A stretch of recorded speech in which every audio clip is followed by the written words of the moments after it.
Welcome to today's sports news discussion. I'm Maya, and joining me is Finn. Hi, Maya. I'm Finn. Let's dive into the latest stories. A recent study found that at least 25% of former NFL players who died between 2016 and 2021 had chronic traumatic encephalopathy, or CTE. This brain disease is linked to repeated blows to the head. That's a striking figure. How does it compare to the general population? According to the reporting, the rate of CTE among former NFL players is much higher than in the general population.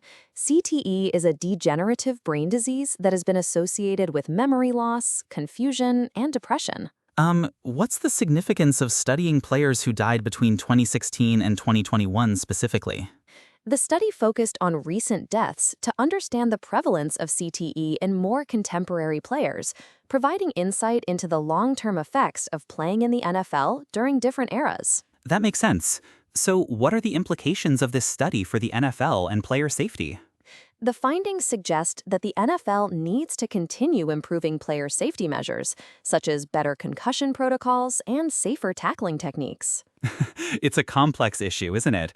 The physical nature of football is part of its appeal, but player safety is paramount. Exactly.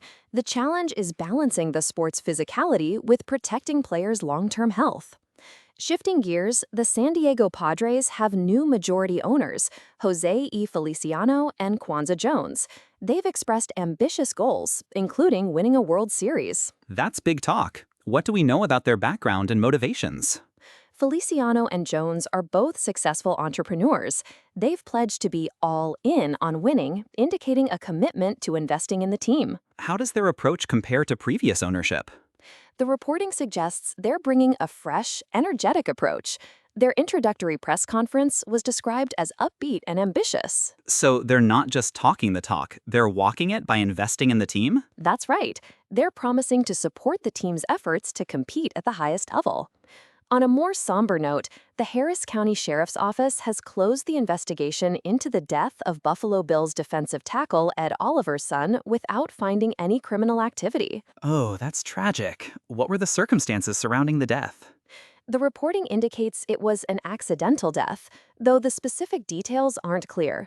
The Bills organization has offered their support to Oliver. That's heartbreaking. The NFL community often rallies around players in times of need. Yes, they do. The organization issued a statement calling it an unthinkable tragedy and pledged ongoing support. Calvin Austin III, a wide receiver for the New York Giants, suffered a serious knee injury during practice, which could significantly impact the Giants' offense. How severe is the injury, and what's the expected recovery time? The reporting describes it as a serious knee injury, but specific details on the diagnosis and recovery timeline aren't available yet. That'll be a blow to the Giants' receiving core. How might they adjust their strategy? They'll likely need to rely more on other receivers and possibly adjust their game plan to compensate for Austin's absence. Do we know if this injury will affect their upcoming games? The article suggests it could shake up their receiver depth chart, potentially impacting their performance in the near term. Oswaldo Perella, the San Diego Padres minor league catching coordinator, was released from ICE custody after being detained by federal immigration officers. What were the circumstances surrounding his detention? The reporting doesn't go into great detail, but it seems he was detained by U.S. Border Patrol agents and later released on bond. So he's back with the team now? Yes, his family confirmed he was no longer in custody. The Padres organization hasn't made a detailed statement on the matter. Well, that's a wrap for today's discussion. Thanks for keeping us informed, Maya. Thanks, Finn. That's all for today. Goodbye.